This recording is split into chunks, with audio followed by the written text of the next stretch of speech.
بسم اللہ الرحمن الرحیم۔ معزز خواتین و حضرات، السلام علیکم ورحمۃ اللہ وبرکاتہ۔ حدیث مبارکہ کے سبق میں ہم آج کل پڑھ رہے ہیں لعان کے مسائل۔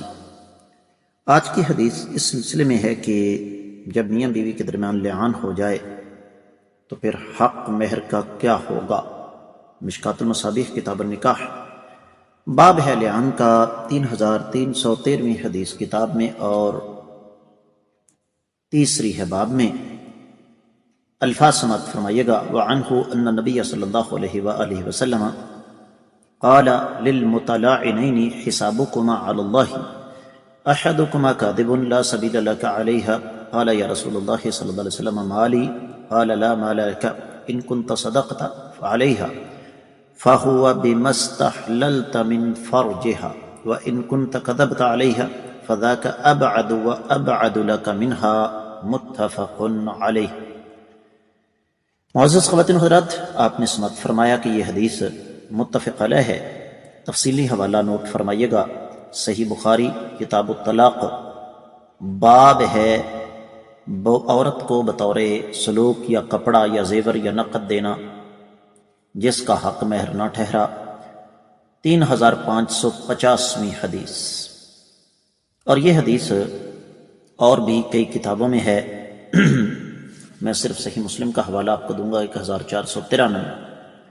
تو سند کے اعتبار سے اس حدیث پر کوئی تبصرہ کرنے کی ضرورت نہیں ہے۔ براہ راست حدیث کے ترجمے کی طرف آتے ہیں۔ سیدنا عبداللہ بن عمر رضی اللہ تعالیٰ عنہما ہی سے روایت ہے کہ آقا علیہ الصلوۃ والسلام نے لعان کرنے والوں سے فرمایا تمہارا حساب اللہ کے ذمہ ہے، یعنی کہ تم دونوں میں سے کسی کو میں کوئی سزا نہیں دے رہا، تم دونوں میں سے ایک جھوٹا ہے۔ اور اس مرد سے کہا اب تمہارا اس عورت پر کوئی حق نہیں۔ اس نے کہا اللہ کے رسول صلی اللہ علیہ وسلم میرا مال جو میں نے اسے حق مہر میں دیا تھا۔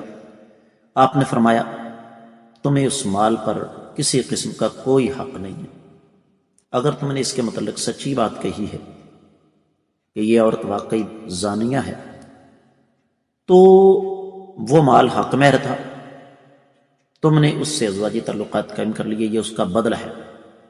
اور اگر تم نے اس کے متعلق جھوٹ کہا ہے تو پھر اس حق مہر کا واپس تمہیں ملنا بعید ہے اور تمہارا اس سے مطالبہ کرنا بعید ہے۔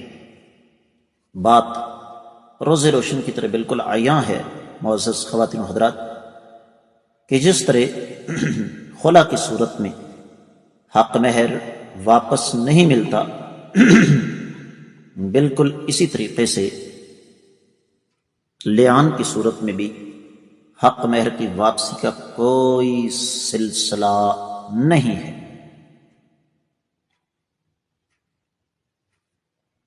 ہاں ایک چیز ضرور ہے کہ طلاق یافتہ عورت جب تک رجوع میں ہے، طلاق رجعی ہوئی ہے، تو اس کے اخراجات مرد کے ذمے ہیں، لیکن لعان کی صورت میں ایسا کوئی سلسلہ موجود نہیں، اس لیے کہ لعان کو چھوٹا سا مسئلہ نہیں۔ کوئی بھی انسان جس کو اللہ تعالیٰ نے ضمیر اور غیرت سے نوازا ہے وہ کبھی بھی اپنی بیوی پر بلا وجہ ایسی تہمت نہیں لگائے گا۔ تو حاصل کلام یہ ہے کہ لعان کی صورت میں حق مہر کی واپسی کا کوئی سلسلہ نہیں۔ میں امید کرتا ہوں کہ یہ حدیث آپ کو اچھی طرح سمجھ آ گئی ہوگی۔ آج کے سبق سے اجازت دیجیے۔ السلام علیکم ورحمۃ اللہ وبرکاتہ۔